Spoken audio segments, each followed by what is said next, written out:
There is no national ownership on high seas, so they belong to us, the citizens of all nations. We've got complicated geopolitical circumstances, and we really need to be able to see that this global high seas is the one thing that can keep us together and continue to keep us together to fight what is now a global threat of climate change. What we've understood in the last few years, though, is really how important the high seas are as part of the engine of life that keeps the whole planet habitable.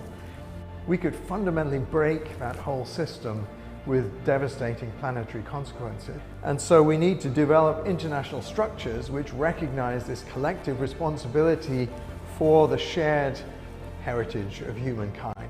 We have actors out there who are not being reined in by their existing responsibility to protect and preserve the marine environment. All of those people will be saying that status quo is what they want and that they should carry on doing what they're doing. And what they're doing is pretty disastrous. There's no accountability of the management organizations to the wider global community. The Antarctic Treaty is a good example of how you might go about doing that. It puts the environment front and center. Science needs to underpin our management. So in the Arctic, the states have agreed to suspend fishing for 16 years in order to conduct the research they need. There is an expanding recognition of what we do to muck up the high seas is also going to come home to roost in our coastal waters. 42% of all the fish species we catch in total live in and out of the high seas and countries' waters.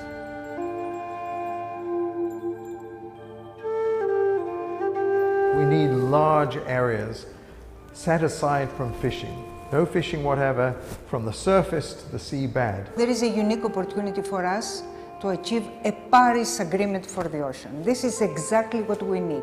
We have to have a new treaty, but a treaty with teeth, strong teeth. My answer is yes. Yes, we can, and I would like to say that in a very, very concrete way. We can do that.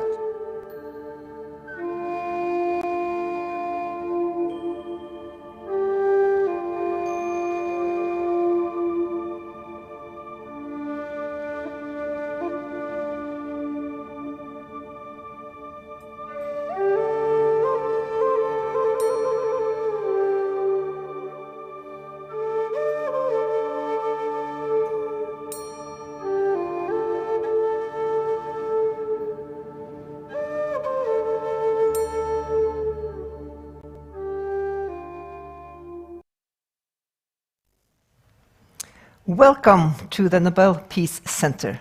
My name is Kjersti Fløgstad, and I'm the director here at the Nobel Peace Center.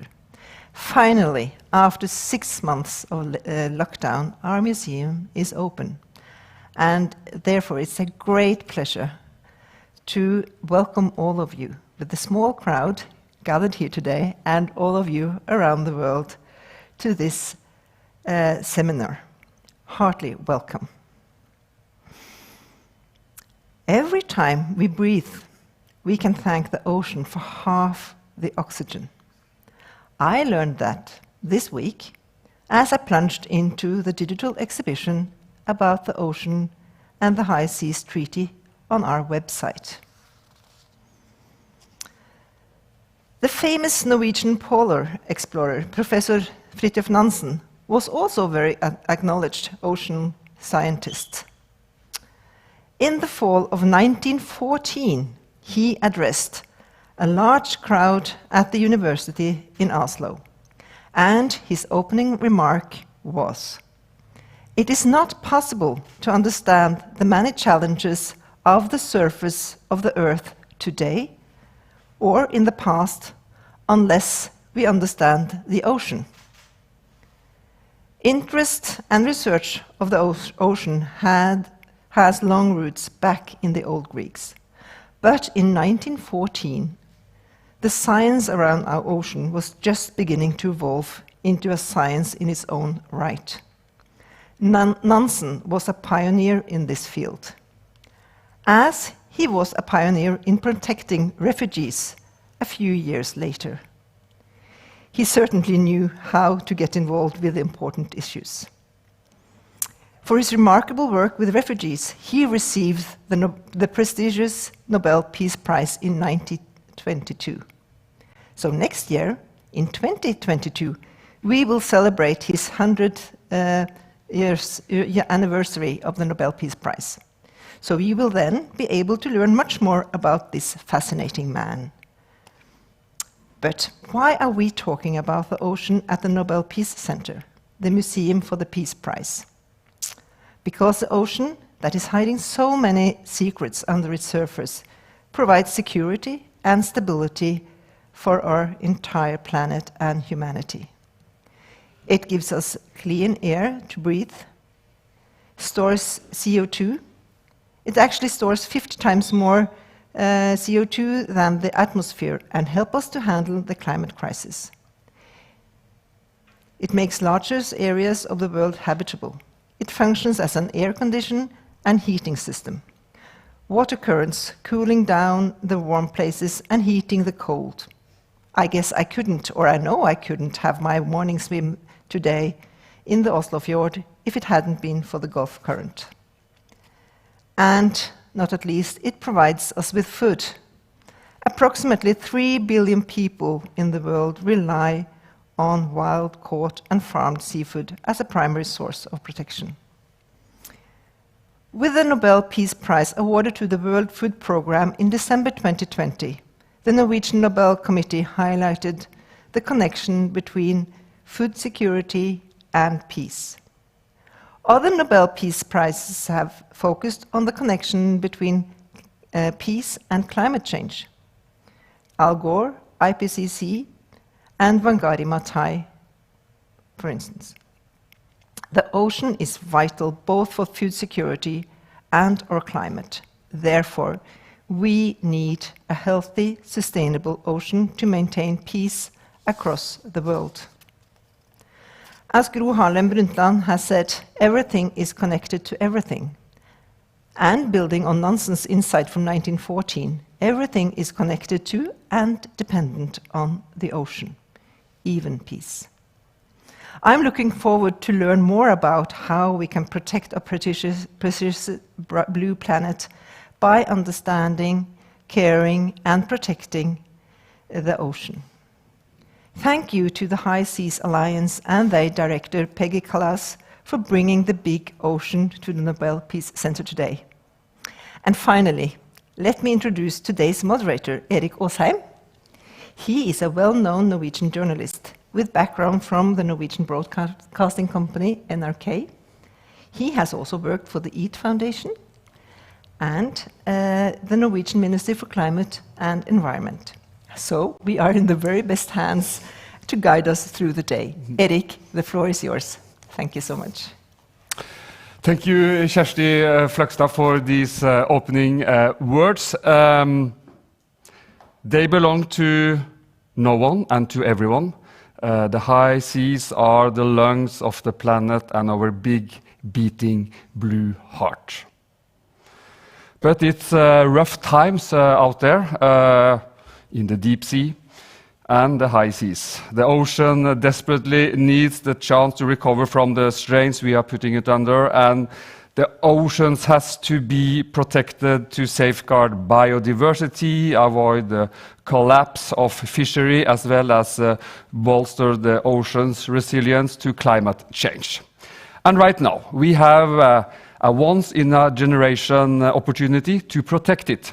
After nearly 2 decades of discussion in the United Nations, world governments are in the final stage, more or less in the final stage, of negotiating a new legally binding treaty.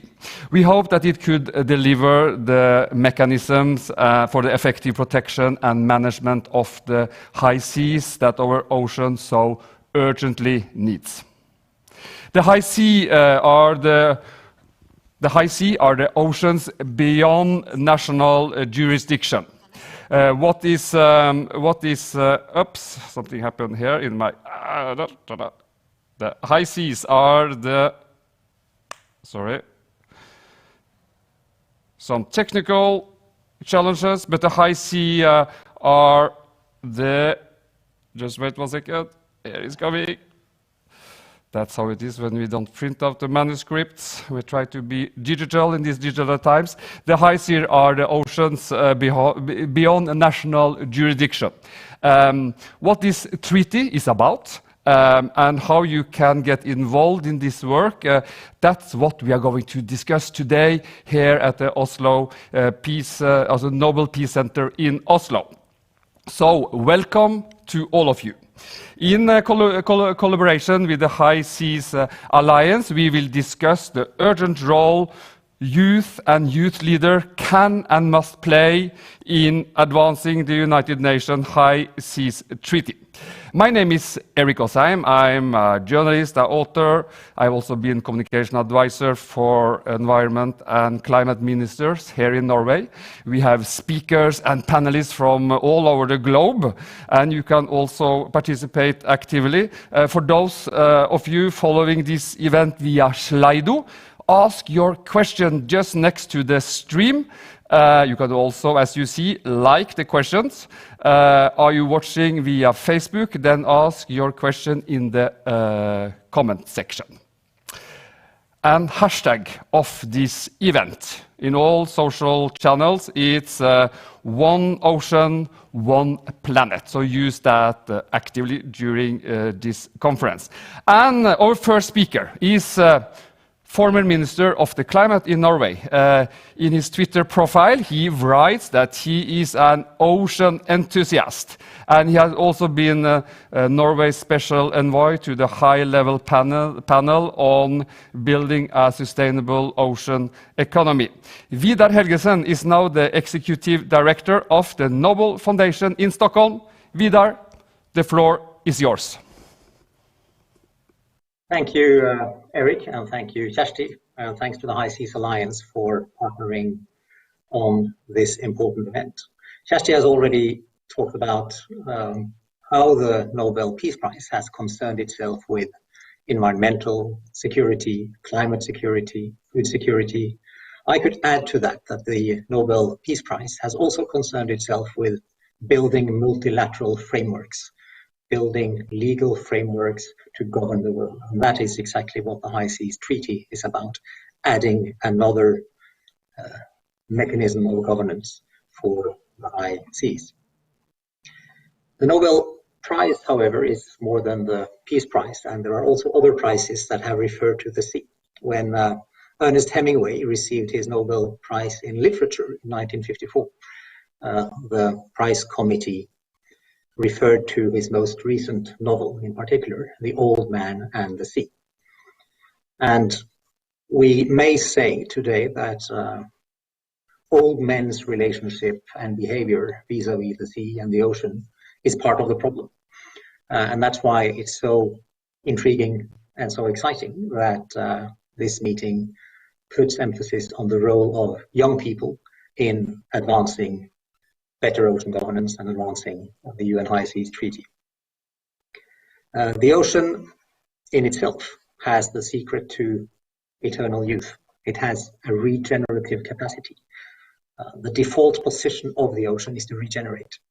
It regenerates oxygen, food, feed, fuel, fiber, and it adds important qualities to human health and to planetary health.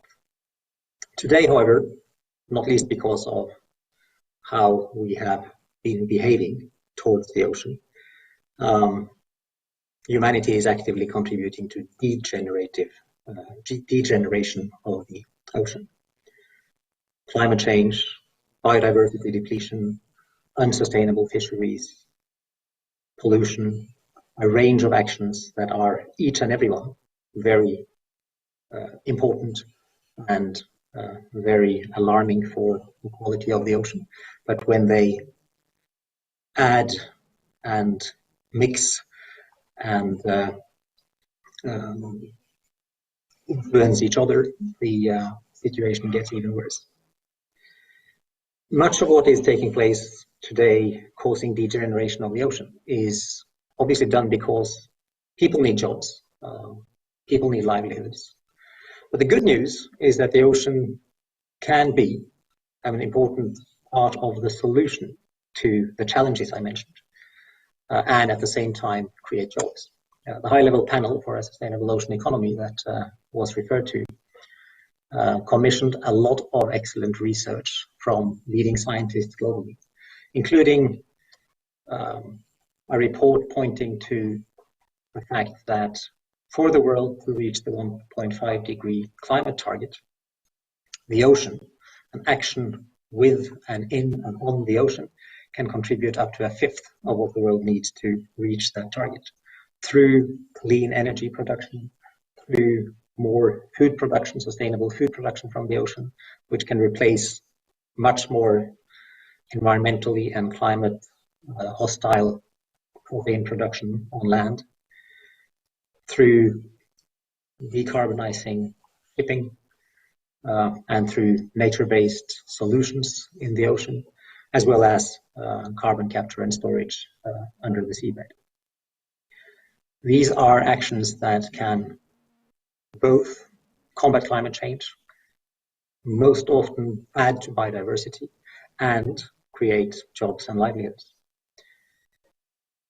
What we need to get there, what we need to exploit and explore these opportunities for the ocean as a solution to climate change and as a solution to a range of other planetary challenges, is better ocean management. And we need to start that at home in areas within national jurisdiction. There's a lot to be done, and there's a lot of biodiversity and resources and activities impacting the oceans within national jurisdiction. And that's going to need a lot of hard work. But the areas beyond national jurisdiction are also facing challenges. They're immense areas. They're vastly unexplored. We know there's rich biodiversity there. And there are every indication that this biodiversity is being seriously degraded. So there is a need to close the governance gap on the high seas as well in order to safeguard that regenerative capacity, including not least the establishment of marine protected areas. Not all to get the numbers right. There was a reference here to 30% marine protection, but it's also important to protect the right places where there's biodiversity, fisheries, and regenerative capacities of the ocean that need to be safeguarded. And there is exciting recent science pointing to how marine protected areas can lead to more fisheries, more higher catch, and more national income for countries. Because fish that are born and bred within those marine protected areas don't stay there. They swim outside and they can be caught. Now, what's the role of youth in this? I think today youth are formidable teachers. And another Nobel laureate in literature, Pablo Neruda, said about the sea, that I need the sea because it teaches me. And I think it's important for us to learn from the sea, learn from the ocean, learn about that regenerative capacity that the entire planet needs to safeguard. But it's also important to learn from young people. And one of the most important teachers in recent years, coming from the younger generation, has said something critically important. Listen to science. And that message about listening to science is something that desperately needs multipliers around the world, not least into political processes that are not always driven by science and not always listening to science.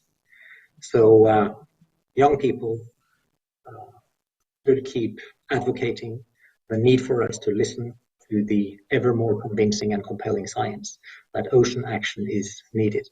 And I think that's the most important role that young people can take. Not least because it does over time influence governments, but also influencing businesses, because they need to attract young talent, and young talent these days are among those asking for governments, corporations, and each and every one of us to listen to science. So with those words, I wish you a great seminar, and I look forward to following the proceedings. Thank you.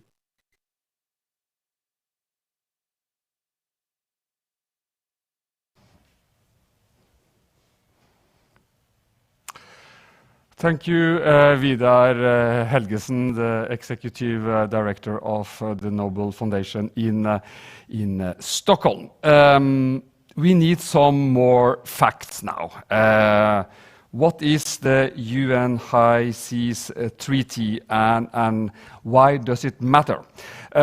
This session will explore the importance of the high seas and why a legally binding international treaty is urgently needed.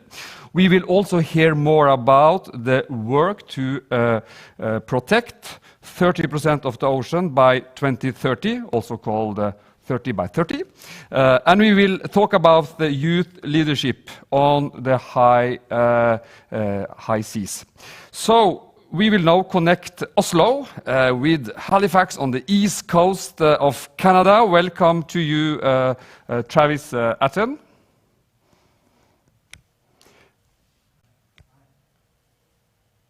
There you are. Welcome. You are the High Seas Alliance Youth Coordinator, and you will now explain to us what we need to know about the ongoing work with the High Seas Treaty. The microphone is yours, Travis. Awesome. Thank you so much, Eric, and thank you to the Nobel Peace Center for having us here today. So as Eric just said, I'm here to talk about a new United Nations High Seas Treaty and the role of youth in this process. So otherwise, the formal name of the treaty is a new international legally binding treaty for the conservation and sustainable use of marine biological diversity in areas beyond national jurisdiction. A very long name. It is also known as the ABNJ Treaty, so biodiversity beyond national jurisdiction, but for our purposes today, we can also just call it the High Seas Treaty. And this is the only international treaty relating to oceans in over 25 years, and the only treaty currently being negotiated at the United Nations. So where are the high seas? The high seas are the areas of the ocean that are beyond any country's national jurisdiction. They make up 64% of the ocean in nearly half the planet. So they're huge. And these areas are a global common, meaning they belong to everyone and no one at the same time. And as you'll hear from further presenters today, the high seas are a vast expanse, but also full of so much biodiversity and play a critical role in our Earth systems. However, they are vastly underprotected and under threat from growing increases of human activities such as fishing, shipping, mining, oil and gas activities, and pollution. And these impacts are only exacerbated by the climate crisis, ocean acidification, and deoxygenation. So the reason the high seas are under threat and have little protection is due in large part to the fragmented legal and governance frameworks that exist or don't exist on the high seas. We have all these different frameworks and bodies operating in silos, focused on managing different sectors in different regions, and they're not coordinating with each other. Due to this legal and governance patchwork, it is incredibly difficult to provide comprehensive protection for marine biodiversity in areas beyond national jurisdiction. And this is where the treaties comes in. So what will the High Seas Treaty entail? The treaty is charged with considering a package of elements that were decided by governments back in 2011. And they include area-based management tools, including marine protected areas, environmental impact assessments, marine genetic resources, and questions on sharing of benefits, capacity building and the transfer of marine technology, and cross-cutting issues. And it's been a long and winding road to get to where we are today. The United Nations have been discussing the High Seas Treaty for over 15 years, with formal negotiations beginning in 2018 in the form of intergovernmental conferences. So there have been 3 negotiating conferences to date, and the final one was supposed to take place in March 2020, but that was postponed due to the COVID-19 virus, and now it's looking like the final session will take place in the first half of 2022. There is a draft of the treaty text that you can find online. However, the most critical issues of the treaty still remain open, and we need political will to find a solution forward. And where have youth voices been in this process? Youth voices have been conspicuously absent from the negotiations to date. Since the high seas are a global common, they belong to everyone. We all have a stake in its future. We need to ensure that governments are ambitious and willing to change the current status quo of high seas governance, and we need youth voices to engage in this treaty for these reasons, because it's our future that's at stake. After all these years of discussions, the ocean and the planet doesn't have any more time for delay. So I'm looking forward to having discussions with you guys today to learn about how more youth can engage in this process. So thank you so much. Travis, just stay with us. We will also open for questions during this session. So please send in your question, and I will ask them to our different panelists. We will come back to you, Travis, but now we will go from Canada to Florida in the US. Welcome to you, Sean Russell. Such a pleasure to join you all, and happy Ocean Week, I guess we're on now, and really excited to be here. A special thanks to the High Seas Alliance and the Nobel Peace Center. Yeah, you are working in the Earth Echo International, where you are Associate Director of Youth Engagement and Partnership. And just to explain what Earth Echo International is working with, your mission is to build a global youth movement, right, to protect and restore our ocean planet. I mentioned 30 by 30, and this is your field, Sean Russell. Tell us more about this initiative. Absolutely, and thanks so much, Eric. And again, thanks to the Nobel Peace Center and the High Seas Alliance for really amplifying and elevating the role of youth leadership in this conversation, as you heard from Travis, so critically important. So Eric, to your point, we know, and as we've heard already from the fantastic opening speakers, the future sustainability of life on Earth is truly connected to the health of our ocean. But we know, we've seen the challenges of climate change, of ocean biodiversity loss, the overuse of resources, habitat destruction, and the impact of human activities really threatening this life support system of our planet. However, through all of this, we see an opportunity for hope, and that's, as you've just begun to hear, through the creation of marine protected areas, allowing an opportunity for our critically important ocean ecosystems to recover. We know the ocean is resilient, and we're excited by the science on the critical importance and effectiveness of marine protected areas. That has really led world leaders, government organizations, conservation groups, as well as young people to call for the meaningful protection of 30% of our ocean by 2030, a goal, as you've now heard, known as 30 by 30, really to build the resilience of our global ocean and ensure a sustainable future for our planet. And the exciting news is there's growing momentum for this work. Just over the last several years, we've seen over 80 countries now come on board and commit to getting to that 30 by 30 goal, to getting to 30% protection over the next decade. But for me, the key question is always, how do we move beyond just that commitment and really turn this goal into reality? This time we look at the world, we see only about 2 to 3% of the global ocean as fully and highly protected, and that's only about 1% of the high seas. And while individual countries have made strides to expand their marine protected areas in national waters, this opportunity to negotiate a new high seas treaty and a focus on protecting the ocean beyond national boundaries will be truly critical if we're going to achieve the 30% target of ocean protection over the next decade. Now, what I love about the theme of today is we also recognize that in order to be successful in really achieving that 30 by 30 goal and global protection for the high seas, we can't afford to do what we've done for years, which is really write off young people as leaders of the future.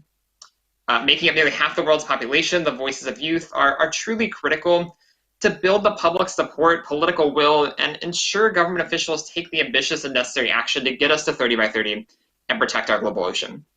The High Seas Treaty negotiations, as Travis mentioned, provide this incredible opportunity for youth engagement and to elevate and amplify the voices of young people to make this goal a reality. And I'm so excited to be here, be part of this conversation with you today and dive in deeper to the critical role that young people play in this process. Thanks so much. Thank you, Sean. Just one question to you before I move on to the next panelist here. The 30 by 30 goal, is that controversial, or what is your feeling? Is the different government states will they join this goal after your point, after your experience? That is certainly the hope. I mean, we're looking toward this year really being one of a lot of opportunity and a lot of momentum. Coming up later this year in October is the UN Convention on Biological Diversity COP, where the framework will really be laid out for the next decade to protect biodiversity. And as I mentioned, over 80 countries to date have come together and made a commitment to including that 30% protection target in that framework. So there's exciting progress and momentum. Certainly, we've seen pushback from various groups and entities, but I think that's what's so critical when we look at the power of youth voice and young people. Again, nearly half the world's population being able to raise their voices, come together, and create the political will and pressure to ensure that we can create this sustainable and durable change for our ocean. Okay, thank you. We will now move from Florida to Karasjok. Suna Svensson, you are, there you are, welcome to you. You are a Sami youth representative in the Norwegian Youth Panel, and you have been advising the Norwegian government in their work with its white paper on the High North, which was presented last year. But from your point of view, Suna, what is important about the ocean and the high seas from the perspective of the Sami people? Thank you for the opportunity to speak to you about this important topic. My name is Suna Svensson. I am 16 years old and I live in an indigenous area in the northern part of Norway. Indigenous people have conserved the ocean in several parts of the world for thousands of years. Because of that, I think it's crucial to bring their experience of managing the sea in a sustainable way that takes care of the species diversity to this treaty. As a Sami youth, I want my generation to have the opportunity to manage our seas like our ancestors have done. A simple rule is to never harvest more than what you need from nature. We must always remember that other people also need what nature provides. We live in an area where knowledge is needed to survive. The Arctic is tough, but also vulnerable. But I know also you are very, you have been thinking a lot about how the indigenous people of the north, how they have managed the seas, and so far, and what can be learned from them and from that experience. Can you tell us a little bit about that? Yeah. Again, a simple rule is to never harvest more than what you need from nature. As the Sami Parliament President Aili Keskitalo said, the knowledge indigenous people have is often referred to as a traditional knowledge, but that seems a little static. The knowledge that indigenous people in the north possess is a dynamic knowledge that has made it possible for us to be adaptable over time, which is also going to be in the future. In my opinion, indigenous people should not only contribute with knowledge, but also have the right to influence and decide what happens to our sea regions. The Sami traditional way of thinking has been that nobody has ownership over our shared nature or seas. We cannot overuse the sea. But the politics that have been carried out in our country is a controversial factor to putting us in a difficult situation. We will bring back Travis and Sean now in split the screen here and have all three of you. And I start with you Travis, also because both of you are working with how to engage the young people in this field. Travis, also, how should we manage now to get more young people like Suna on board, to actively, take part of this job which has to be done? Yeah, so great question, and it's something that we've been thinking about within the High Seas Alliance as well, and it's really just a thing of education and knowledge is the first step. Many people aren't aware that this High Seas Treaty is being negotiated or what it entails or what it means. So I think it's critical that we are able to raise the profile of these negotiations in the treaty, and we got to do that by educating others like we're doing today at this wonderful seminar, and just spreading the word. And then once people learn about it, they're going to advocate for it and push it further up down the line, go speak to their leaders, their friends, their peers, and then we create this movement for a strong High Seas Treaty. What's your best advice, Sean? Yeah, I think for me, I get to work at this interesting intersection between collaborating with global youth leaders and conservation organizations.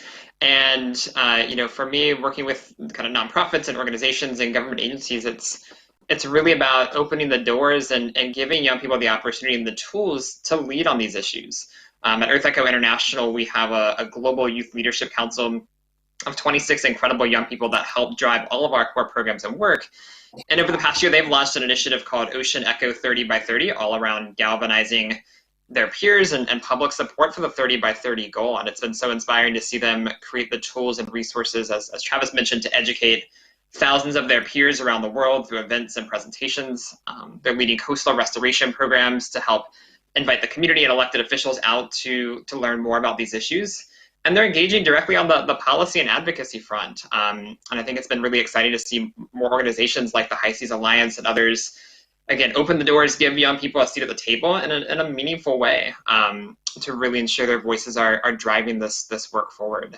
Young people have this incredible ability to influence their peers, influence their community, and certainly, to influence elected officials. And we're seeing that continue to be a wave of momentum to move these targets forward, and I'm excited to see the increase of youth voice in this work moving forward.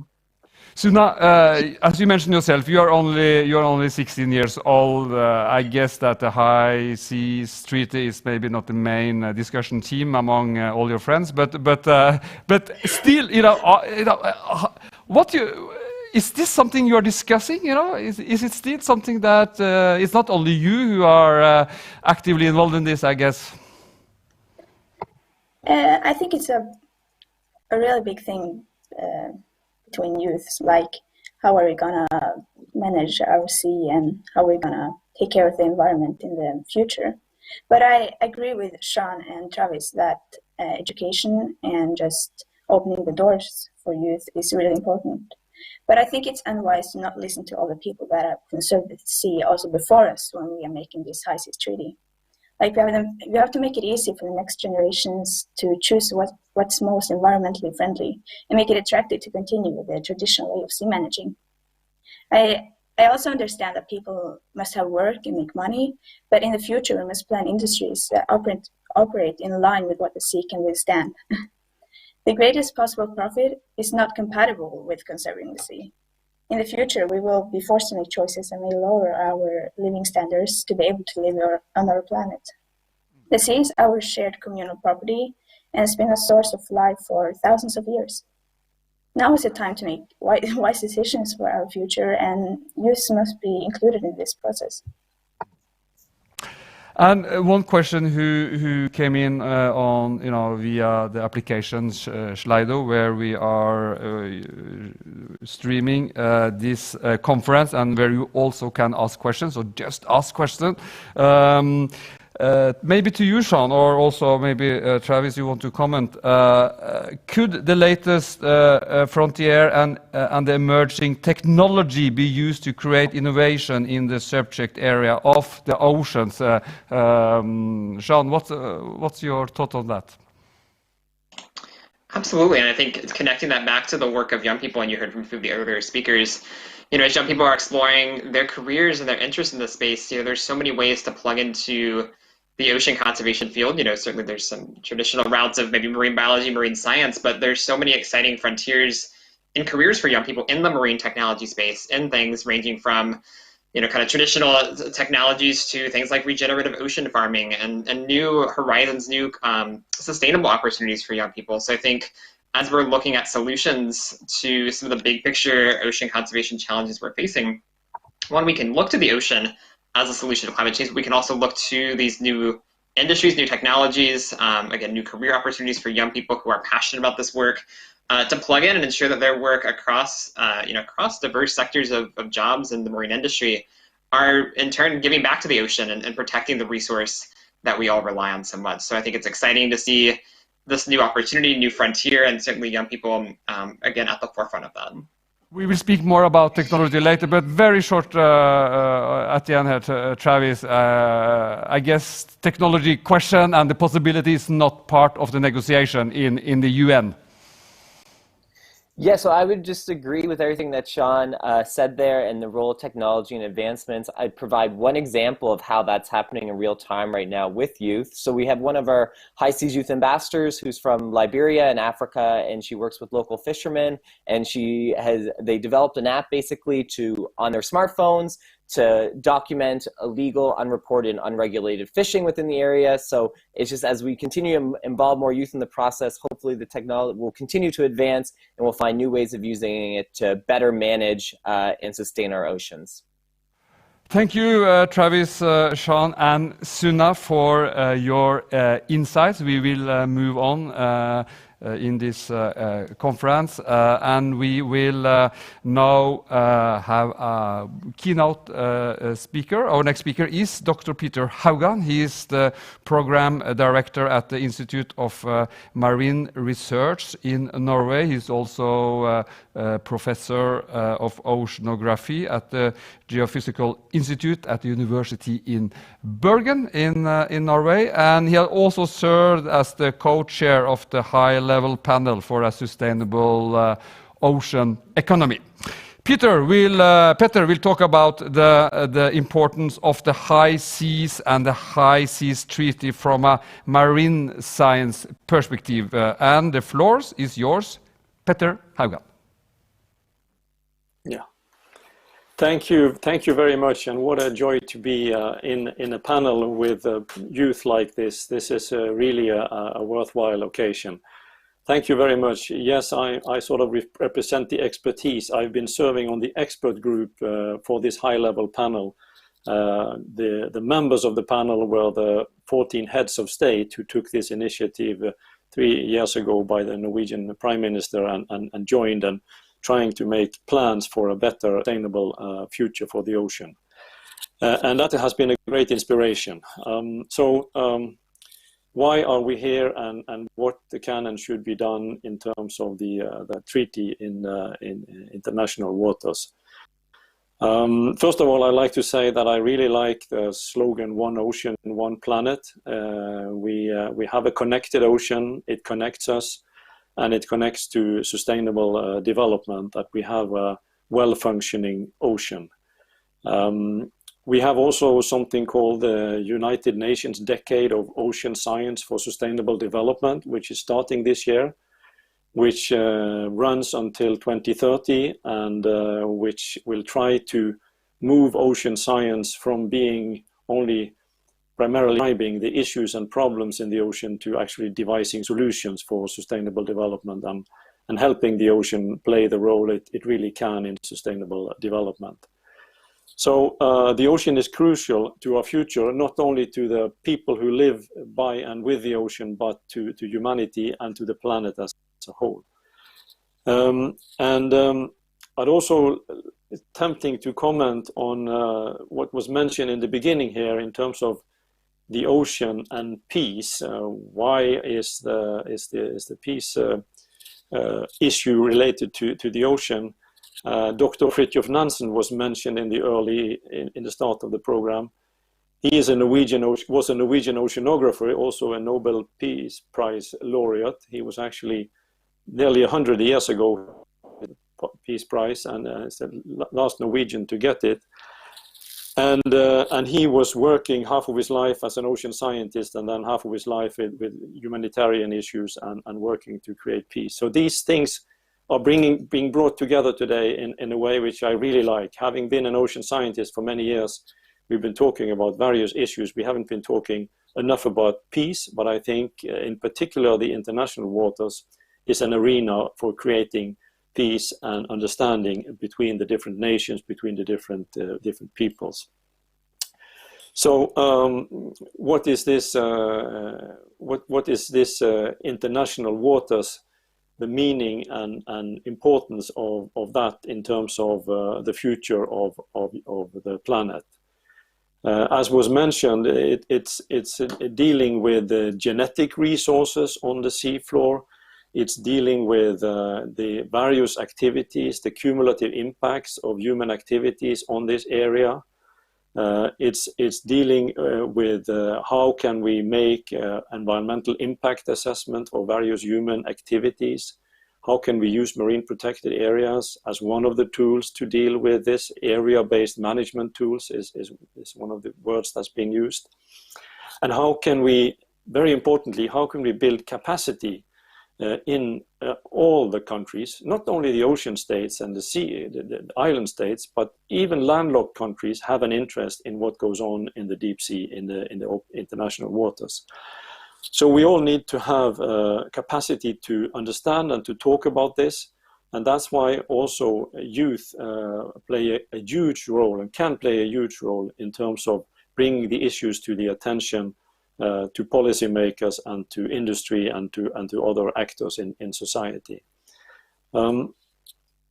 We, from the science side, we tend to be also split into silos, as was mentioned by an earlier speaker. We have people interested in fisheries, in creating maximum yield from fisheries. We have others interested in developing other resources. Renewable energy is coming up as a potentially major contributor from the ocean to future non-fossil energy supply. We have the quest for seabed minerals, which has been around for some time, and where there are provisions in the law of the sea to deal with that, International Seabed Authority, but there were no provisions made for the marine genetic resources, the biological resources on the seafloor, and how they link together. We also have in the law of the sea for fisheries management, regional fisheries management organizations. But how can we bring all this together? If you want to exploit marine minerals, can you do that in a way that doesn't destroy any of the genetic resources that we need? Can you do it in a way which is compatible with fisheries? Can you do it in a way that allows maritime transport to go on? And in order to deal with all of these different sectors and dealing with them in an integrated way, we need an integrated approach. We need 100% sustainable management of the ocean.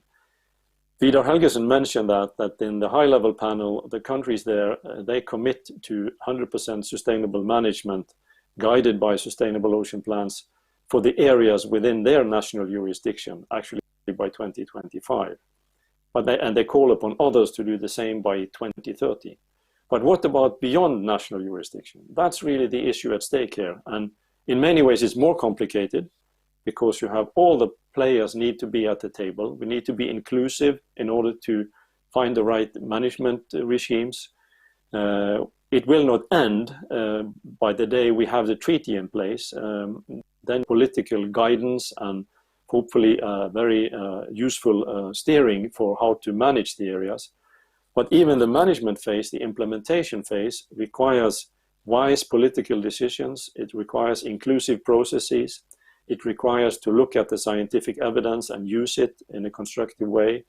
It requires shared information, shared data, and capacity building and bringing everybody together. So the various issues at stake here are really large. They are larger than maybe most people think. And I really hope that the engagement of youth here, as being today, and also the engagement of early career ocean professionals who we have involved in this UN Decade of Ocean Science for Sustainable Development. Actually, there was a wonderful 24-hour event on the 1st of June, only a few days ago, at the kickoff for this decade and the early career ocean professionals. They are the future. They need to be involved. And we need to also involve the public at large in all ages and close to shore as well as inland. We need the ocean literacy to come up at a higher level so that people understand how dependent we are on the ocean. Actually, so that of the various sustainable development goals, the 17 ones, SDG 14, which deals with the ocean, is the one that consistently receives the least attention in boardrooms of big companies, in political fora, nationally and regionally. And that needs to change. And I think the only way to change is by having the big movement going towards sustainable ocean management with youth, with all the various groups involved. I said that almost 100 years ago, Fridtjof Nansen received the Nobel, became a Nobel Peace Laureate. Almost 50 years ago, the Archbishop Desmond Tutu from South Africa got his Nobel. And we actually have a center in South Africa today, which is called the Nansen Tutu Center, which deals with marine science and marine management, marine environment. I think the links between peace and ocean management and ocean policies are more to be explored. There are more of them than we have maybe realized up to now. And I hope that the youth involved here can really help us bring this forward. We have big tasks ahead of us when it comes to dealing with the international waters beyond national jurisdiction.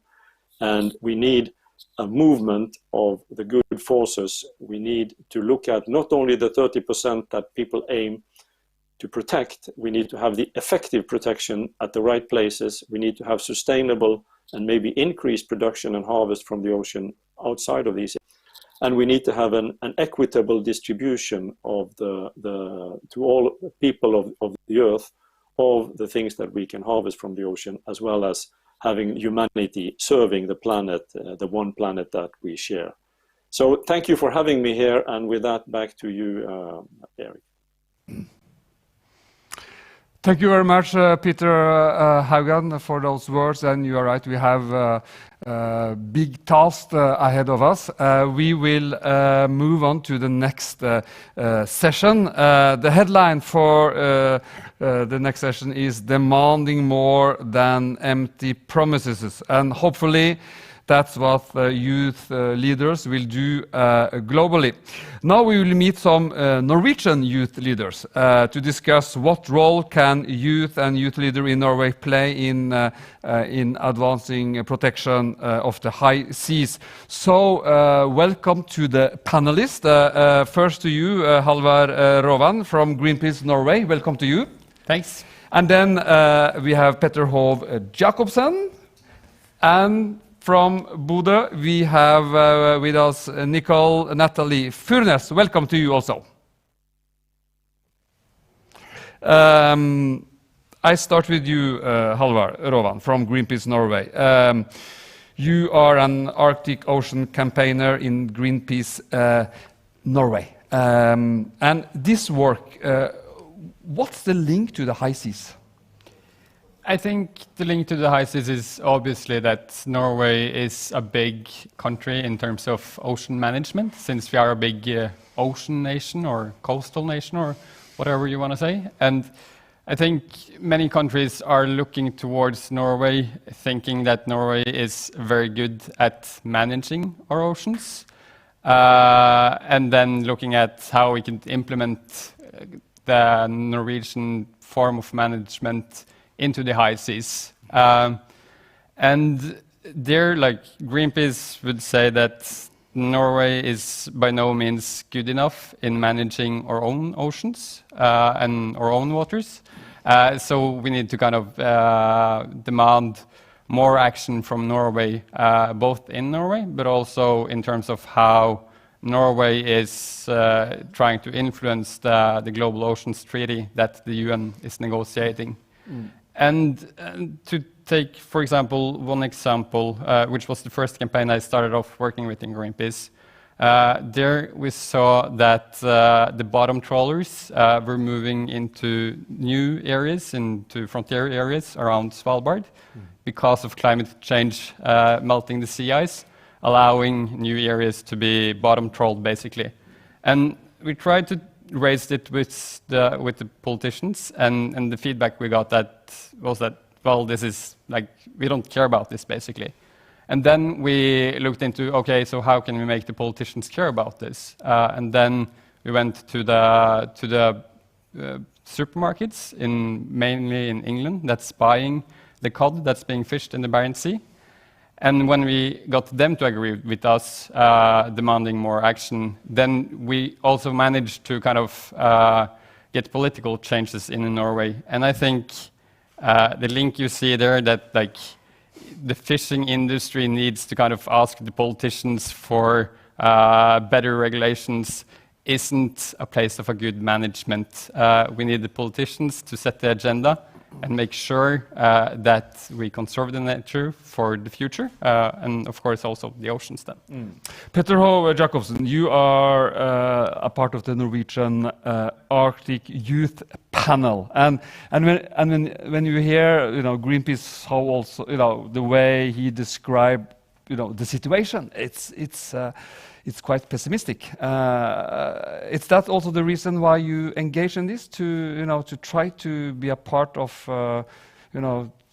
the one who's participating in making changes in this field? Yeah, well, primarily youth people are very busy with talking about this topic. Me primarily have been, just recently, actually been interested in this topic, and it's very interesting to hear from Halvard and also the introductors in this matter, because we need to get more information for the young people, especially whom I represent and Nicole represents as well. When we last autumn came with our recommendations for the government on the northern areas, we were more than happy to come with some topics that we needed to discuss more, and climate change, for example, was one of them.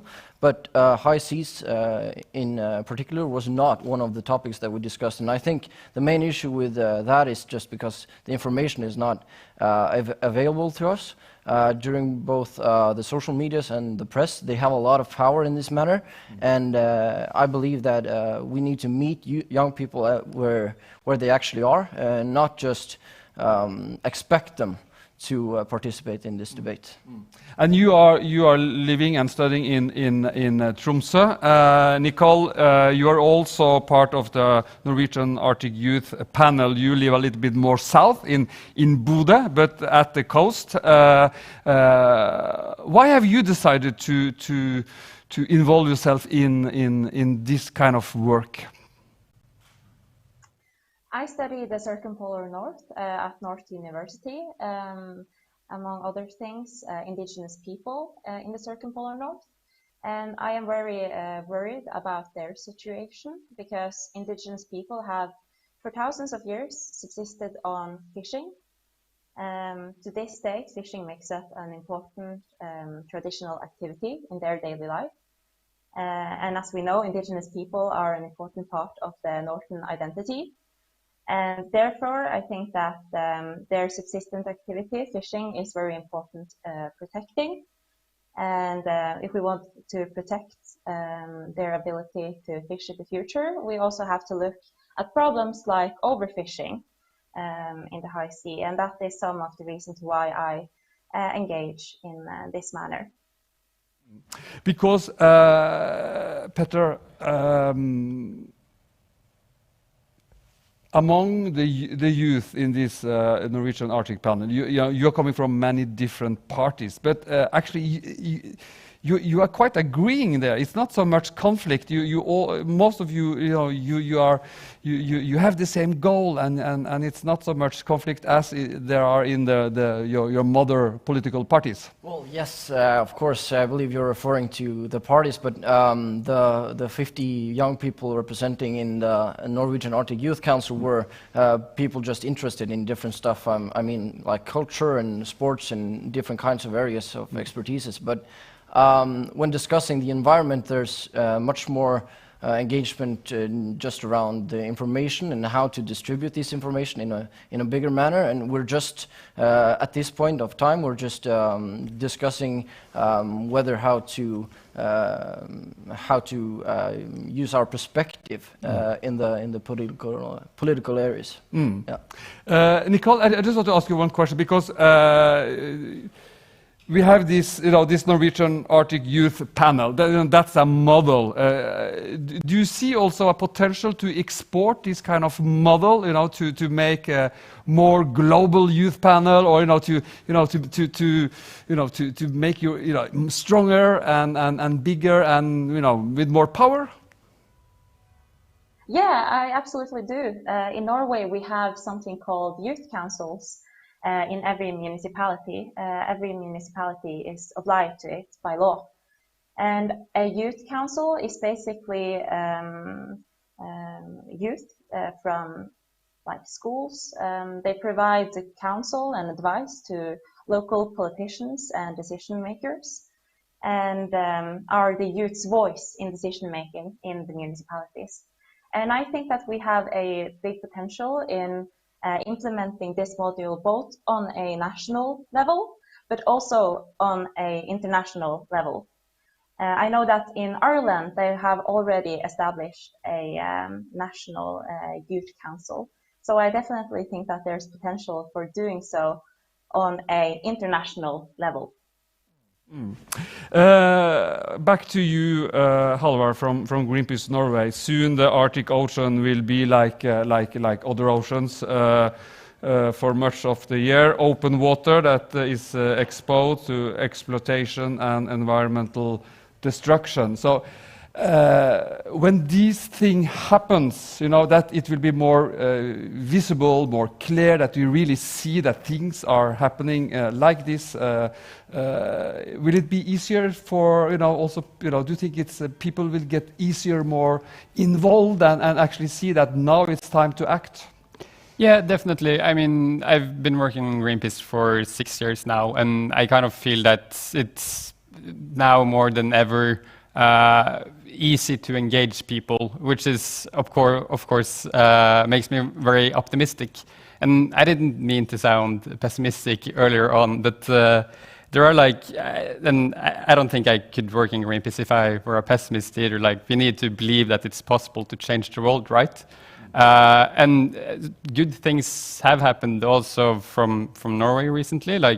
Norway have finally, after at least a year of pressure from us, joined in on the global alliance, agreeing that the world should come together and protect 30% of the oceans by 2030. This is, of course, very easy from the Prime Minister to kind of promise, but then we need to stick to those promises as well. And we definitely need to see more action from Norway on marine protection. And I think with more pressure from not only young people, but all people, I think that we will manage to kind of do the right thing. Yeah, Petter, how can Norway take a clearer role in this debate? In what area do you think we need to improve?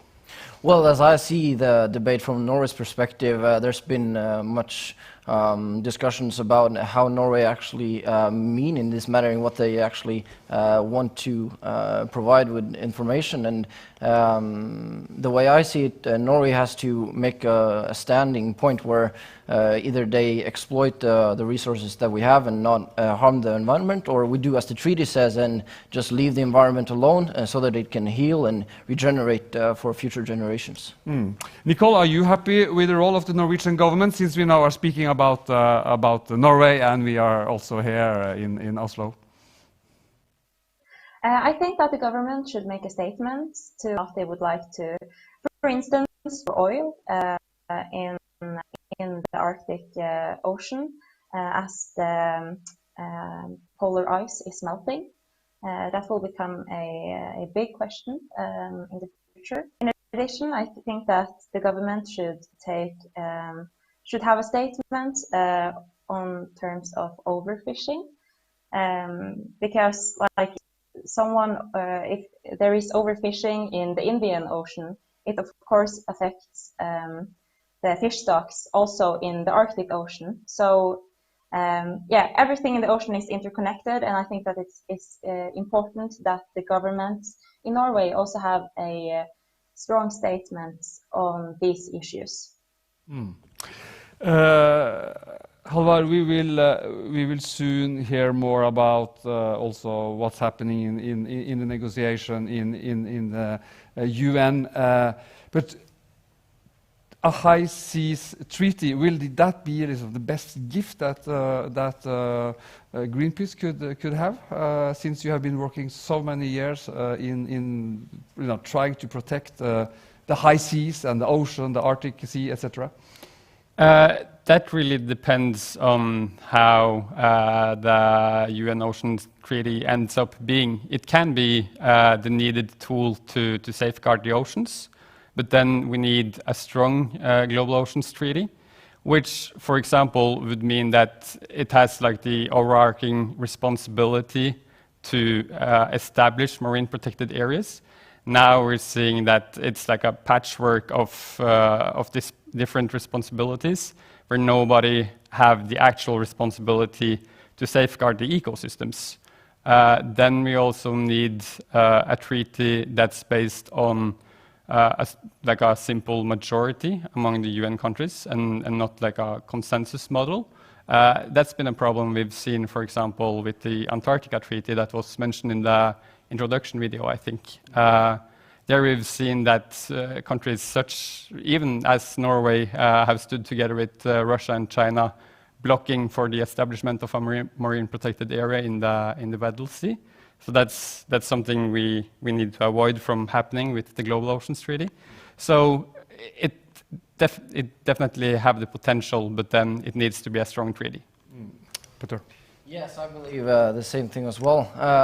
We have to be careful not to create too much bureaucracy in this matter.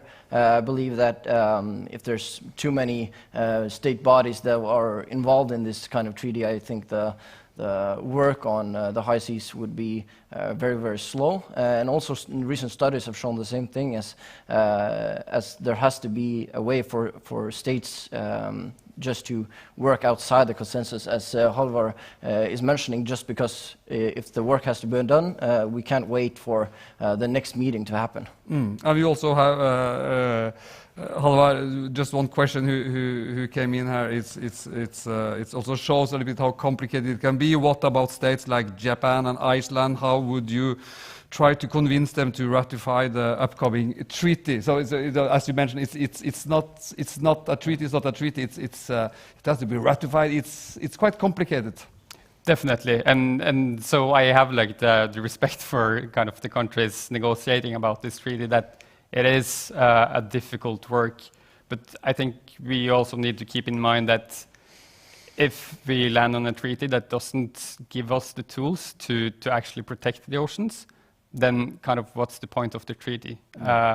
Like, it's maybe, to put a bit bluntly, but that's also how it is. And the ocean is in a crisis, and we definitely need a more efficient way of protecting the oceans. And Nicole, in Bodø, as far as I remember, you are studying the High North question. So I guess a high seas treaty will also be important for you. But how important is it to finalize this treaty? I think that this is very important because we, the youth, are the future, and we will take over one day. And it is important that we are also involved in this process. Yes, because this is about the future, and today I'm very aware of the future of the ocean as it is managed, has been managed by now. Thank you, Halvard, Petter, and Nicole for sharing your thoughts with us. We will now take a small break, only 5 minutes. Only 5 minutes, so you have time to get a cup of coffee or green tea or stretch your legs. 5 minutes max. See you back soon. Let's go down at 15 meters a minute. Hold at 50. Pilot copies. Head down.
copies. And done.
Within our reach is the creation of the largest sanctuary on Earth. So vast, it defies our imagination. So majestic, it captivates humanity. So we rise up and take notice. Antarctica's great southern ocean, the icy heartbeat of our planet. What happens here affects all life on Earth. Yet time, which once seemed so infinite, is no longer an ally to this magical kingdom. As the deadly embrace of our changing climate warms the rest of the world, the freezing spell cast here by time is being undone. But from the ashes of fear, possibility is born.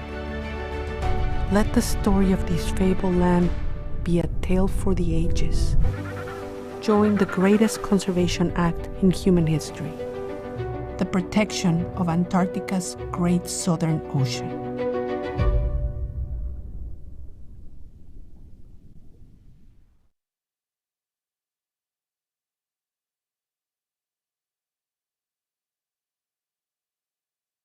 From the break, we are now ready for our third session. We will talk about working together for our global commons. We will explore the roles of government, civil society and the private sector, and what role can they play in relation to our global common to advance the adoption and implementation of United Nations High Seas Treaty. So welcome to the panelists. I would like to introduce you first. Kjell Christian Egge, you are international law advisor and working in the Norwegian Ministry of Foreign Affairs. Welcome to you. Tina Saltvedt, you are senior advisor and working with sustainable finance at the Nordea Bank. Welcome. Thank you. And Nina Jensen, you are CEO for the Rev Ocean. It's a not-for-profit company created with one ambition, to make the ocean healthy again. Welcome to you. Thank you. I will start with you, Kjell Christian. You're also the head of delegation to the UN High Seas Treaty negotiation. This treaty, once adopted, let's hope it will be adopted. What will be the most important impact? Well, I hope it will deliver multiple impacts. As has been referred to here, the agreement will deliver, we hope and we think, a framework for establishing marine protected areas. It will be establishing a framework for the use of environmental impact assessments, a framework for utilizing or sustainable utilization of genetic resources and sharing of benefits. And it will deliver, we hope, a good framework for capacity building and transfer of marine technology. Those are all important deliveries on a global scale. But I think the one single most important delivery will be on cooperation and coordination. As has been referred to here, we do have a comprehensive system of management in the oceans. We have organizations, treaties, initiatives all over the place. That is not what is lacking, but what is lacking is the coordination, and that is what we are working for this treaty to deliver most of all, and then cooperating on those topics between governments and civil sector, the private sector, the industry. That is what I would really hope to see this treaty deliver. So what is the most radical aspect in this treaty? The most radical? Yeah. I think the most radical aspect is simply to the ambition to see global ocean management as a whole, and then to try to establish a conference of the parties that will overlook this, which is a huge task, looking at the diversity and complexity of the management taking place. That is a huge ambition. But it's, as was said here, we need to believe that it's possible. Tina Saltvedt, you are working with sustainable finances, and let's talk about the blue economy. And I just want to remind you that if you have some question now, send your question in via Slido, and I will ask them here to the panelists. And Tina, sustainable ocean economy, is that possible? Because this treaty is about protecting. This treaty about maybe not to use all the resources that we find in the sea, and at the same time we speak about the sustainable ocean economy. What is that? Yeah, that is a big question. But of course, as you're saying, it is possible. It is possible to have a healthy ocean economy.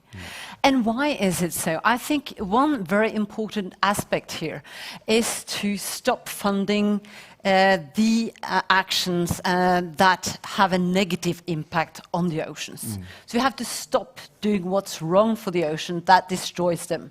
And we have to continue doing what is right. And sometimes it's right to leave the oceans untouched. We don't need to build industries everywhere. We don't need to exploit or overfish in areas. So I think the important thing here is to take all these aspects into consideration conservation, which we're not doing today. Because if you think about it, untouched part of the oceans or seasides, they have a price as well. For you and me, untouched areas that actually are helping us to build a fresh ocean, healthy ocean, they are maybe as valuable as oceans that we are exploiting or are making industries of today.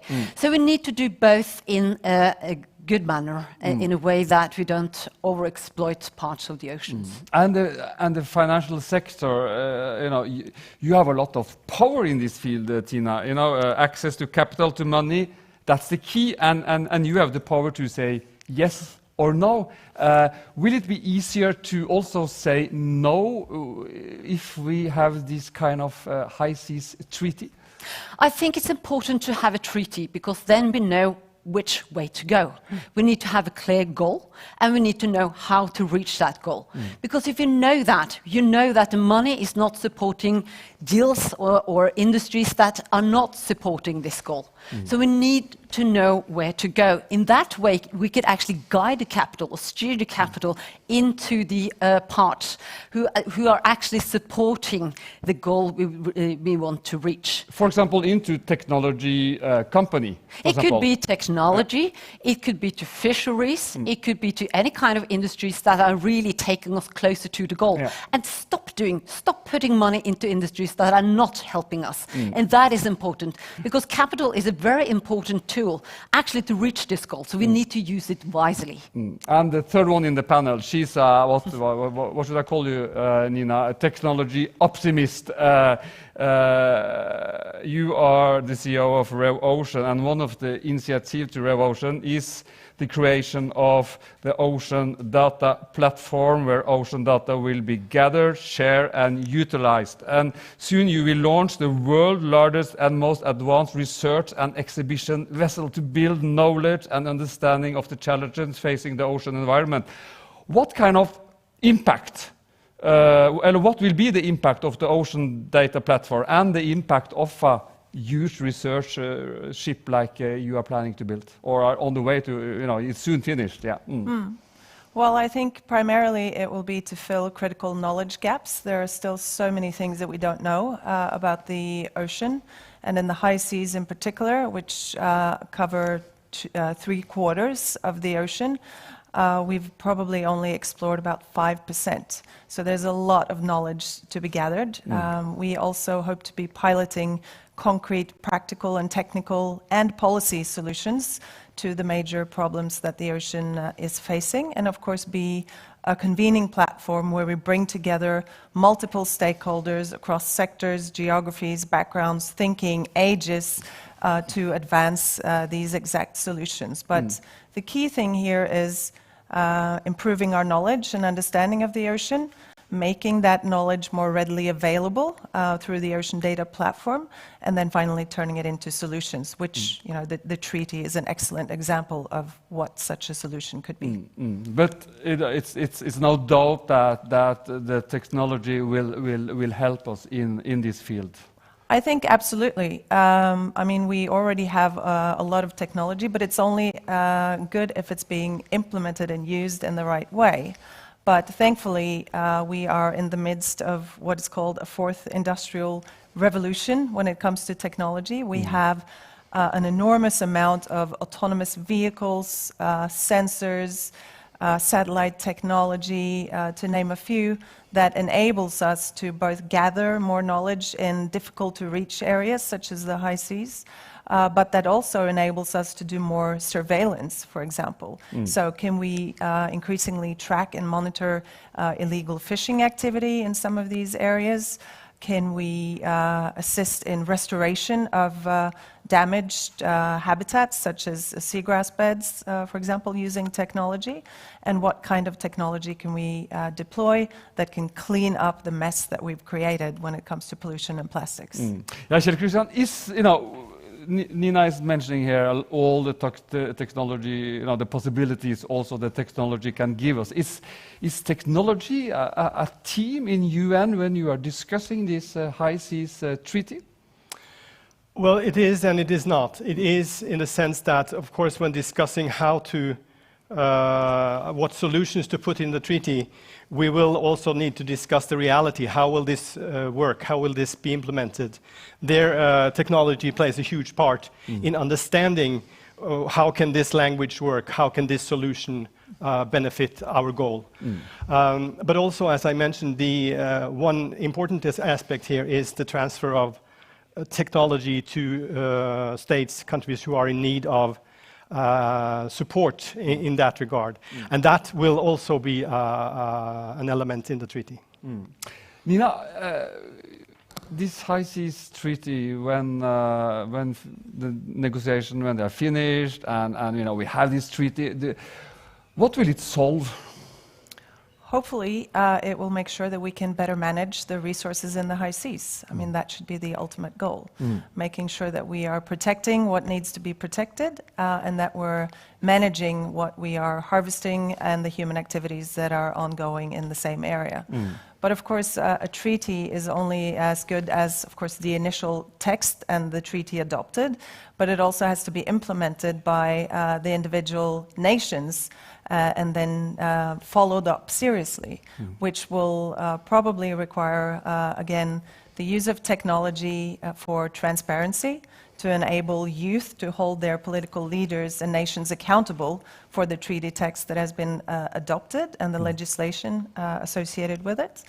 And, of course, advance and fill additional knowledge gaps that we that we understand as a result of this being adopted.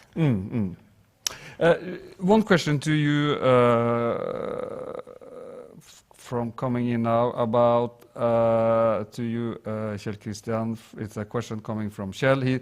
He's asking that, knowing that the widespread industry and industrial fishing goes on national MPA, such as British ones, how will the treaty protect transnational areas? How it will protect transnational areas. Yeah. Well, this treaty applies or will apply only to areas which is beyond national jurisdiction. Yeah. It will apply to the international areas. And the whole treaty is about protecting those areas. At the same time that we are, having this negotiation about the High Seas Treaty, Norway and 13 other countries have their own ocean panel, the high-level panel for sustainable ocean economy. Is it a contradiction with the goal of this treaty, which is about protecting marine biodiversity? This is one part, and then at the same time we are negotiating a High Seas Treaty. No, I would say that the point here is that we need to do both. And I think Nina here just, in a sense, quoted the language of the treaty, formulating the objective of the treaty, which is conserving and sustainably using the oceans, and to cooperate to that end. So the whole agreement is designed to build up under that goal. And that is no contradiction. If you use sustainably, that is not in contradiction to conservation. And that is the balance we are working to find here, or to find the solutions. Because I tend to believe, and again was said, we need to believe it's possible. And I tend to believe that the ocean represents possibilities, but we also know very well that the ocean is full of problems. And the challenge then is to how will we combine that. If we want to benefit from the ocean, we need to do that in a sustainable way, and that's the essence of the approach here. Tina, a High Seas Treaty, will the finance sector say hooray to that? Is that something you want? Yes, definitely we want something like that, because we need a common goal.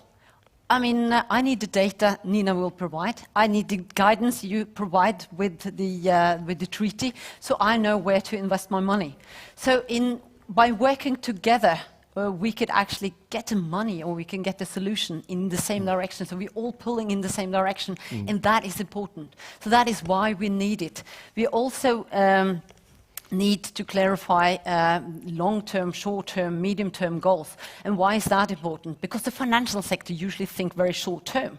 But to be able to think about the sustainability of the ocean, we have to think long-term.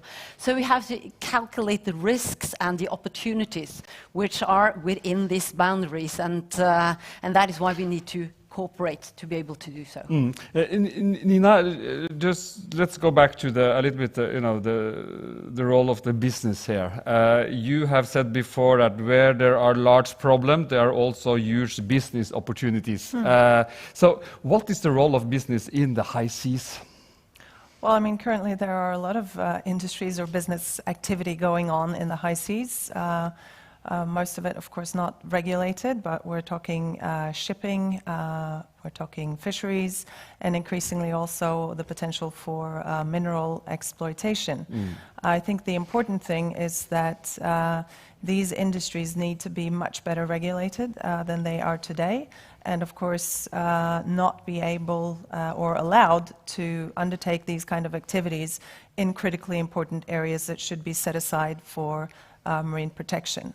But I think also in the absence of political decisions and political results, the business sector increasingly need to take the responsibility or fill the gap that the politicians currently aren't filling by creating the necessary solutions, whether it's developing more sustainable gear, extraction methods, or even choosing to abstain from certain activities because the youth and the customers are demanding it. Tina. And I also think it's important to have better cooperation between the governments when you think about financing and the more commercial actors. Because there are often, if you want to implement new solutions or new technology, the risk is too high for the commercial sector to come in. So to be able to reach this goal within the time frame we have, which is very short, I think more governments need to go in there and reduce the introductory risk. So we can get more commercial money and get the solutions out there where we need them faster. So that, therefore, we also need the treaty to be able to see which countries that are actually signing up for it, and also we need the treaty to say, okay, these areas we should not touch, and it's more actually economically viable to not touch them rather than doing the opposite. Like the financial sector now is using the Paris Agreement on the climate, because you can use this agreement also to say no, we will not support this project because it's not good for the climate. I think it's a very good example, actually, of how the financial sector could cooperate and find good solutions. Because by looking at what's happened to the oil industry now, that actually investors stepped into the to vote against the management, against the board, and say, okay, we can't tolerate this. We want to change. So with enough investors playing on the same side, we managed to get a change, and that's what we want for the oceans as well. Kjell Kristian Egge, very shortly at the end here, are you confident that a treaty will be signed this fall? It will definitely not be signed this fall. No, I can assure you that. There's a question here from the public. Not next year? And that's not because of the negotiations, that's because of COVID. Yeah, next year? I would hope so. As was mentioned, we hope that the next session will be in the spring of 2022. Yeah. And we will certainly do our best to finish off and see if that can happen. Thank you so very much to the three of you, Kjell Kristian Egge from the Ministry of Foreign Affairs, Tina Seltvedt, working with sustainable finance, and Nina Jensen, the CEO of Rev Ocean. Thank you very much.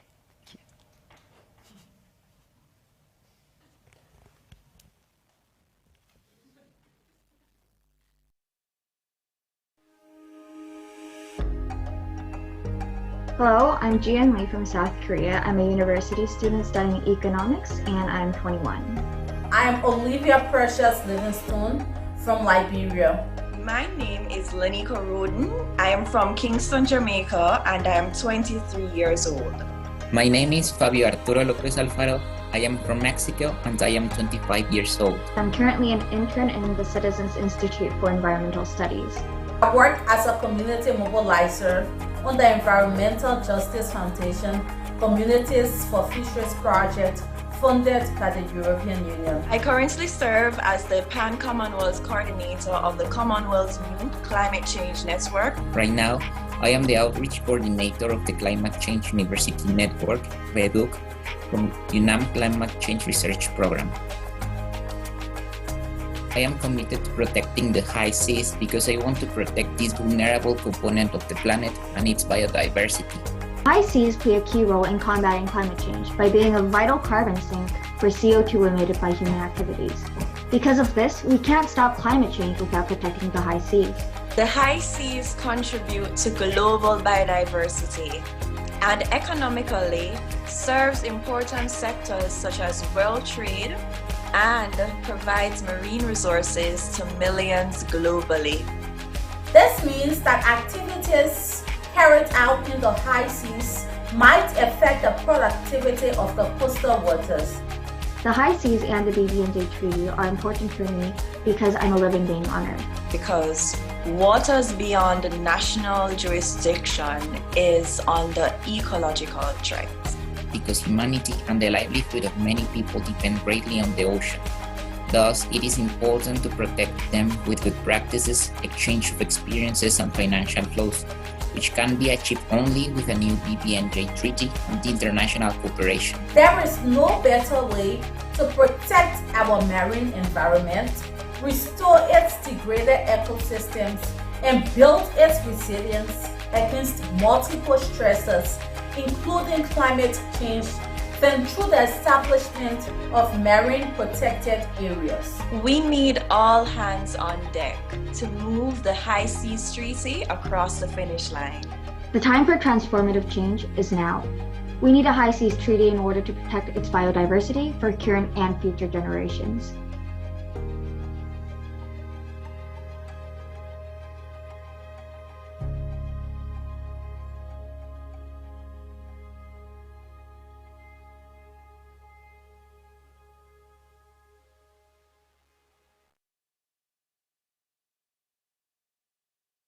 Session is about advancing global action for the high seas. What can youth around the world do to advance the protection of the high seas and advocacy for the urgent adoption of a UN High Seas Treaty? We will now have two pre-recorded presentations. First, we will meet Sheena Talma. She's a marine scientist from the Seychelles with a keen interest in learning more about how we use the ocean and the implication of overfishing, marine pollution, and climate change. And then Emma Wilkinson, she coordinates the youth-led and intergenerational Arctic Angels Network at Global Choices, mentoring young women across the globe. Hi everyone, it's a real pleasure to be able to share why our ocean is really important and why areas beyond national jurisdiction needs more research. My name is Sheena Talma. I am the Science Program Manager for Necton Foundation. Now, our ocean is connected and nothing shows that better than the ocean currents. The way it brings warm and cool currents from the equator and from the poles, or the way that different migratory species uses the currents to get from one part of the world to another. It highlights the fact that we're all connected through our ocean. Now, I work for Necton, and Necton's missions can be broken down into three main pillars. The first is to do science that is collaboratively produced and disseminated. So we work together with partnering countries to ensure that the science we're doing is what is needed in that part of the world. The second is to disseminate this information through our communications. A lot of the time, us as scientists do a bad job at being able to communicate the science widely. So this joins media together with science to give a science a bigger voice. And thirdly, it's to create platforms for knowledge exchange. ensuring that we can share our skills and knowledge across the board. Now, our first mission took place within the EEZ of the Seychelles, where I'm from, and this took us down to the deep parts of our ocean. We investigated between 0 to 300 meters. And this was, of course, on behalf and with the collaboration with the Seychelles government, as well as several NGOs that are based locally. Now, our next mission, which was meant to happen in 2019, would have taken us to the deeper parts of the ocean, and especially between Seychelles, Maldives, and the high seas. Unfortunately, this couldn't happen, but it's still on the cards. And it's really important to understand how our different countries are connected through our ocean without the limits of an EEZ. But my first encounter with doing research on the high seas actually happened a few months ago, where we undertook a short research cruise to the joint management area between Seychelles and Mauritius. Now, what's really interesting about this area is that it's an elevated plateau, and it means that we get some really shallow areas and we get some really deep areas, a really unique part of the systems that we see within the Indian Ocean. The joint management area between Seychelles and Mauritius is very well known for the seagrass that we find there. This area also, as we found, has an abundant quantity of cetaceans, and the research for this is still ongoing at the moment. But what has really been highlighted for me is that our ocean, one, is connected, and we need to ensure that the programs that we set up also illustrate that. Because what happens within our EEZ is, of course, affected by what happens outside of it. And we need to have a better understanding of what that means. And the only way we can do that is by doing more research, both within and outside of our EEZs. Thank you so much for listening. Hello, everyone. I'm delighted to be speaking to you all today. My name is Emma Wilkinson, and I'm the coordinator of the Arctic Angels network of leading women climate activists empowered by global choices. Together, we are driving action on the polar ice crisis. Like the Seychelles, the polar regions are home to an abundance of marine biodiversity. These mesmerizing places are also crucial for global climate stability. They are the thermostats of planet Earth. Warming 3 times faster than the rest of the world, the Arctic is the ground zero of climate change. The Arctic sea ice is essential to keeping the planet cool and is rapidly deteriorating. As we lose ice, less heat is reflected and the oceans warm, and more ice is again lost. Ice loss is now not only a symptom of climate change, but also a driver.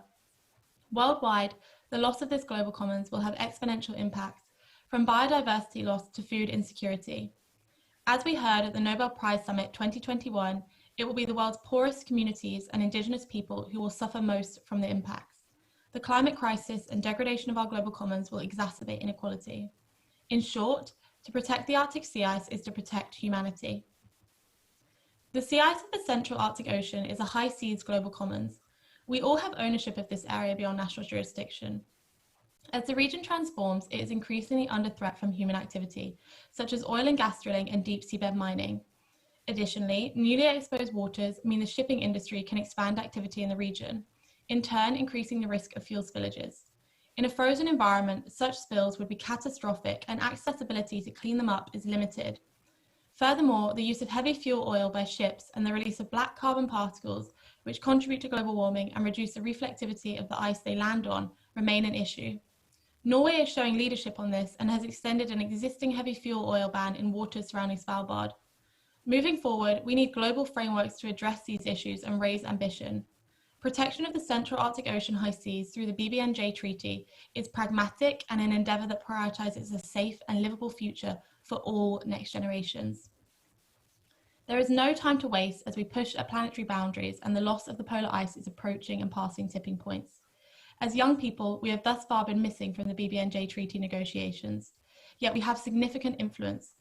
From the recent German ruling for climate protection legislation to be strengthened, to the Australian ruling that the government has a duty to protect young people from the climate crisis, youth activists are driving political action to protect people and planet. As the coordinator of Global Choices Arctic Angels Network, I can testify to the power of young people to lead on climate justice. Currently covering 21 countries, the Arctic Angels are committed, resilient, and solutions-oriented, but young people cannot do it all alone. At Global Choices, we work in a genuinely intergenerational way and collaborate across generations to share wisdom and provide support. This has been invaluable to me as a mentor to the Arctic Angels. To achieve a fit-for-purpose treaty to align governing bodies for the protection of the high seas, we must work as an intergenerational collective and model the governance we wish to see. So what can we as young people do to advance the protection of our high seas?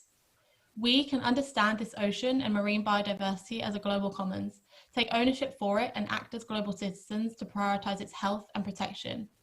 We can ally behind the High Seas Alliance and call on our political leaders to support the adoption and ratification of a comprehensive treaty to protect our high seas, a once-in-a-generation opportunity, and ensure negotiations are completed at the fourth and final Intergovernmental Negotiation Conference.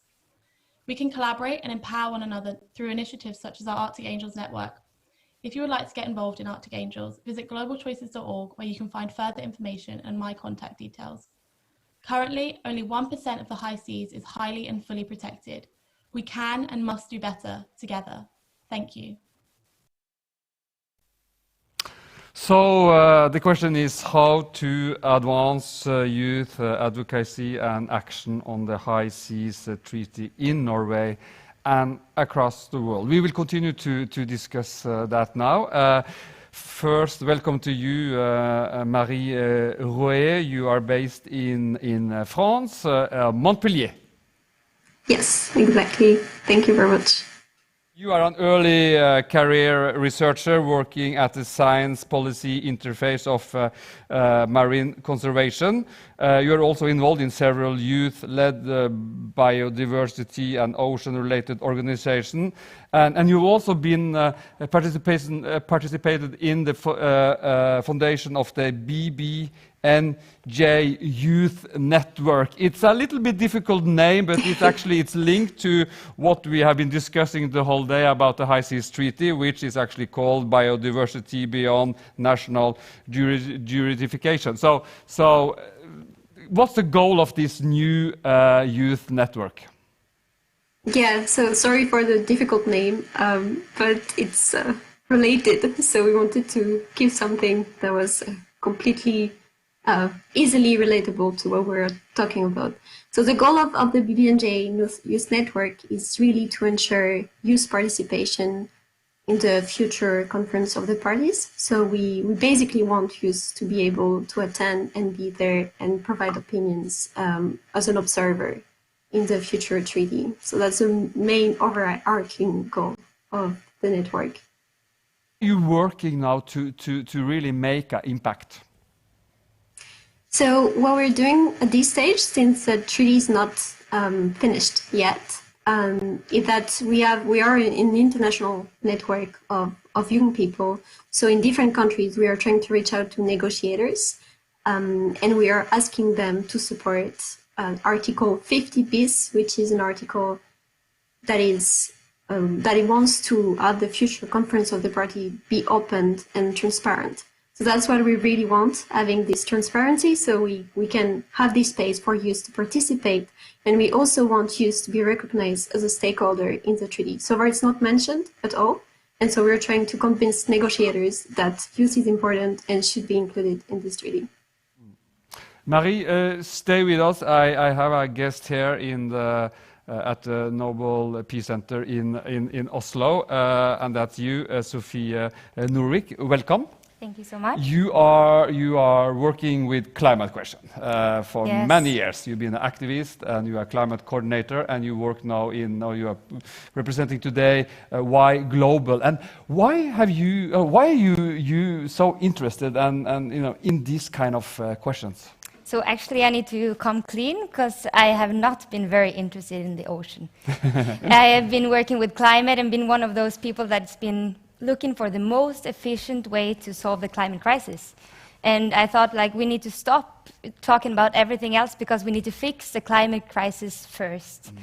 And then realizing that everything is connected. Everything is linked. Yeah. And then also realizing that this perspective is this perspective that see in, you know, all places of society, that we try to put our work in silos and working to make it most efficient.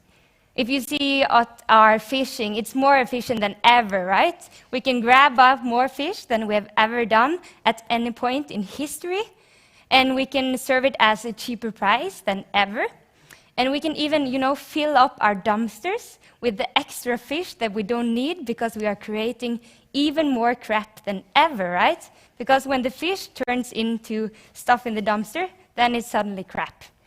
And then at the same time, more efficient than ever, we are damaging the sea and damaging the biodiversity and damaging the ocean. So then I realized that this thought that I had to, you know, think of one thing and make an efficient way to solve the climate crisis is the stupidity of our society. Yeah. But what are the similarities between the Paris Agreement, which you know very well, and High Seas Treaty? Yeah, so the most similar part is that it's that we have a lack of time, that it's urgent and then we have to do something, and that we haven't done anything yet. So that's the most similar things.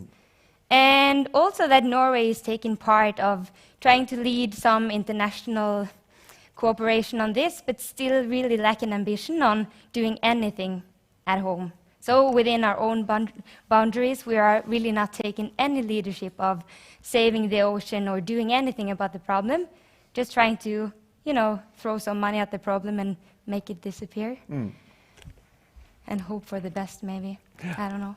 Let's go back to France. Marie, how could the High Seas Treaty affect young people and future generation?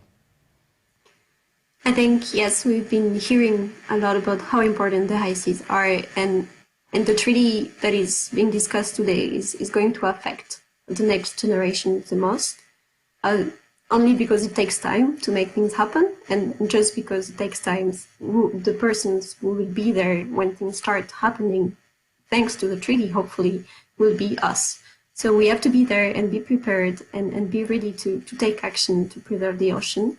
And there are so many ways the ocean and high seas are important. We're talking about half of the planet. We're talking about the biggest reservoir of biodiversity, the biggest carbon sink. It's so important, not only for young generation, but for everyone. And youth is us to have a seat at the table to be able to preserve what we are going to be protecting, hopefully, but also exploiting for sure.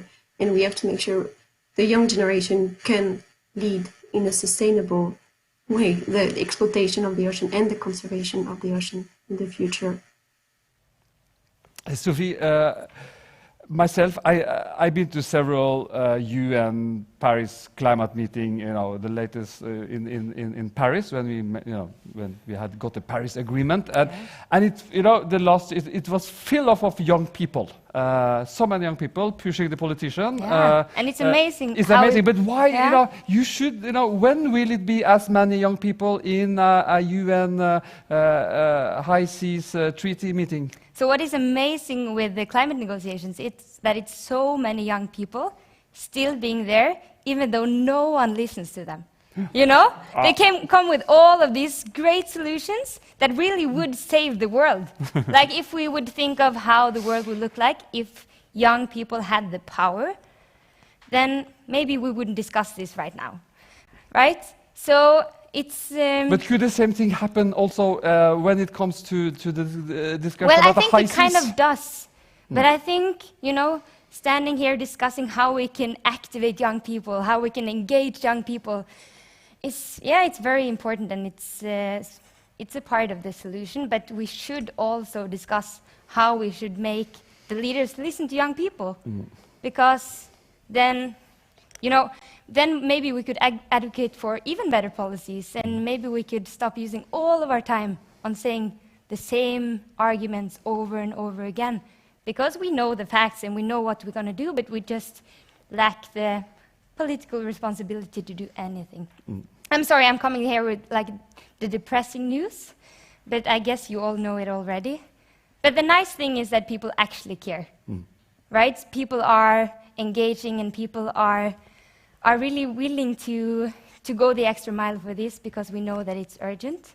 And if politicians listen a bit more to young people, then we might, starting to take those baby steps. Marie and Sophie, thank you. Sophia, thank you very much. We will now turn our attention towards Bermuda in the Caribbean. Brittany Hay, you are High Seas Youth Ambassador. Welcome to you. Hi, everyone. Thank you so much for having me here today, by the way. My name is Brittany Hay. I'm from Antigua and Barbuda in the Caribbean, and I work here for an environmental nonprofit organization called the Environmental Awareness Group.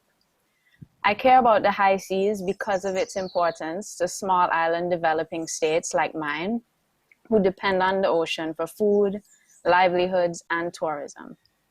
My love for the ocean is why I'm here today to launch the High Seas Petition in partnership with Only One and the High Seas Alliance.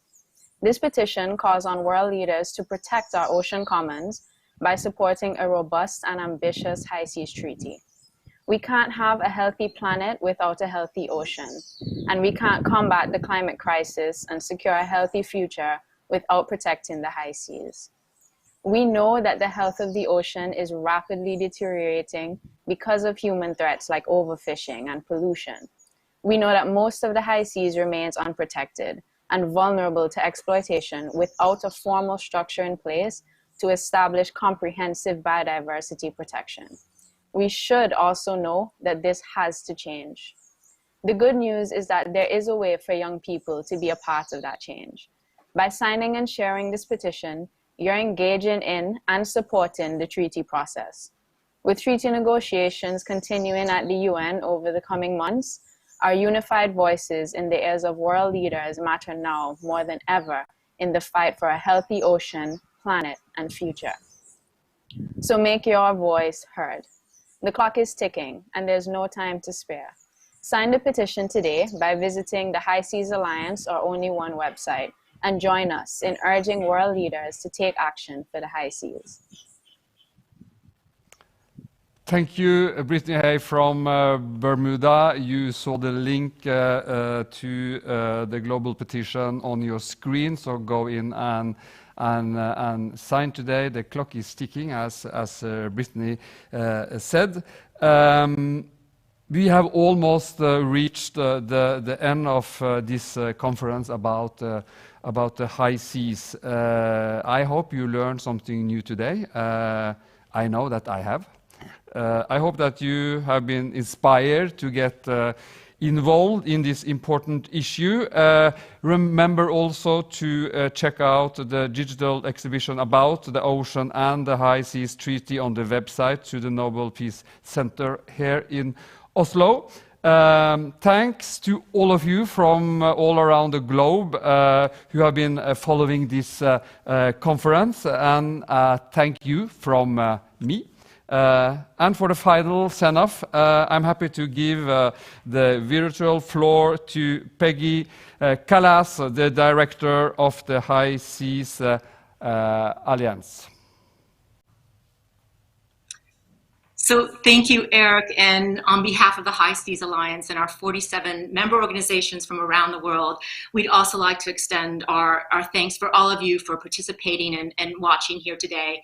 And we'd also like to extend our deep appreciation to the Nobel Foundation and the Nobel Peace Center and its leadership, Vidar Hergesen and Kjersti Flogstad, and your wonderful team for bringing this important and timely discussion forward.